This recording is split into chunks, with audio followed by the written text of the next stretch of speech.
Hey, welcome. Today, we're digging into a huge question. How do you actually build a winning strategy when the world is changing faster than ever? We're going to explore a really powerful way to do exactly that, not over years, but in a super focused sprint. So let's kick things off with this idea, which pretty much sets the stage for everything we're about to talk about. If you do what others do, you will get what others get. It's so simple, right? But it gets right to the heart of the matter. Real success isn't about being a tiny bit better than your competition. It's about being fundamentally different. And, that brings up this really weird puzzle. Have you ever noticed this? You get a bunch of companies in a crowded market, and what happens? They all start chasing the same people with the same playbook, and pretty soon you can't tell them apart. It's like this massive race to the middle. So how on earth do you break out of that cycle? To figure out how to escape, we first need to get a really good look at the trap itself. It's this gravitational pull that drags even the most brilliant companies toward just being average. Let's call it what it is, the sameness trap. Okay, this right here is the absolute root of the problem. Most companies, most leaders are asking the wrong question. They're constantly asking, how can we be better? And that sounds good, but it just puts you on a treadmill, copying your competitors' features, trying to shave a few cents off your price. The real breakthrough, the big leap forward, comes when you change one word. How can we be different? So making that mental switch it's everything. It's the key that unlocks the door. So let's really dive into what it means to think different and just leave that whole incremental improvement game behind. And wow, look at these examples. They are perfect illustrations of this power. I mean, think about it. Netflix didn't set out to build a better blockbuster. Tesla didn't just make a slightly more efficient gas car. IKEA wasn't trying to be a slightly nicer furniture store. And M-Pesa in Kenya, they didn't just tweak the old banking system. No, every single one of them completely rewrote the rules by being different. And this whole think different thing, it's not just a nice idea. It's survival, especially in fast-moving markets like those in Kenya and East Africa. In places like that, the old method of making a 5-year plan and treating it like it's carved in stone, well, that's just a recipe for getting left behind. The market will have changed 3 times before you even finish year 1 of your plan. All right, so if the old way is dead, what's next? Well, there's a new approach that's built for speed, but also for precision. It's called the neurosurgeon's sprint. Okay, first things first, let's just make it official. The 5-year plan is dead. A plan is rigid. It pretends we can predict the future. A strategy, in this new way of thinking, is totally different. It's like an MRI scan, a deep, careful diagnosis of the real problem. It's all about coming up with creative hypotheses you can actually test. Now, I know what you're thinking. Sprint sounds rushed, maybe even sloppy, right? But that's not it at all. The analogy here is perfect. Think of a neurosurgeon. They aren't just rushing. They are applying intense, precise, incredibly focused effort over a very short amount of time to solve a life-or-death problem. That's the vibe. So, how does this actually play out?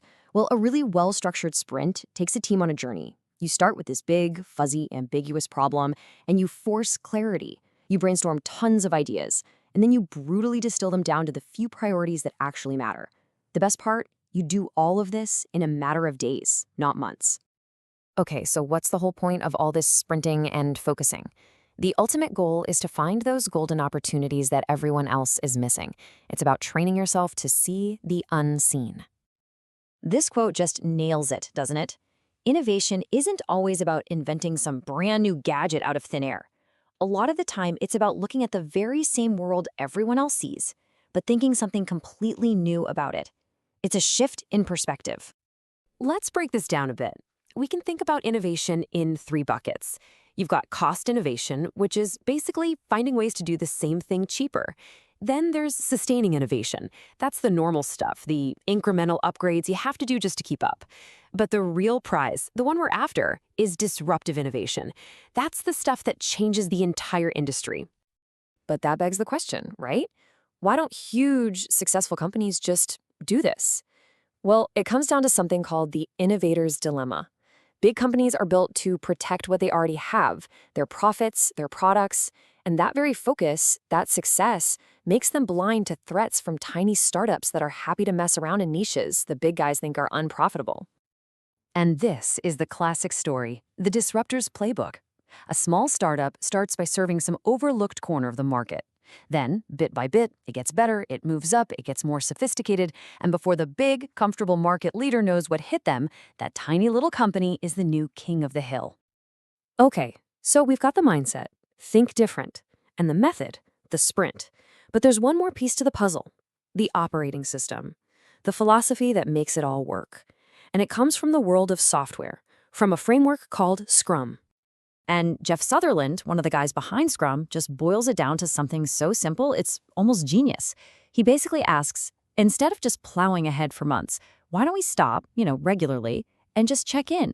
Are we going the right way? Is this thing we're building even what people want? It sounds like common sense, but it's revolutionary. And that's the core principle right there. Inspect and adapt. You work in these short, fast cycles. And at the end of every single cycle, you stop, you inspect what you did, and you adapt your plan based on what you just learned. It's a constant feedback loop designed for a world you can't predict. So, look, the big takeaway here is that planning itself isn't the enemy.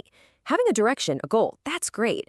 But blindly sticking to a plan when the world around you is changing is, as Sutherland bluntly puts it, stupid. The smartest strategies actually build in the assumption that things are going to change, that you're going to learn new stuff along the way. So why is this whole inspect and adapt thing so incredibly important? Well, it all comes down to this one kind of terrifying number. Yeah, 85%. That's how much effort Jeff Sutherland argues is just wasted, completely wasted in most companies. Just let that sink in for a second. The vast majority of time, money, and human energy is spent on things that produce zero value for anyone. And that brings us to the whole point of this new way of working. The whole reason for the sprint, for inspecting and adapting, is to stop the madness. It's about getting off that hamster wheel of wasted effort and shifting to a system where everything you do is focused on producing real, tangible value that people can actually see and use. So I'll leave you with this question to think about. When you go back to your own work, your own projects, your own company, just ask yourself this, honestly. Is the work you're doing producing real, visible value? Or is it maybe part of that 85%? The answer might just change everything.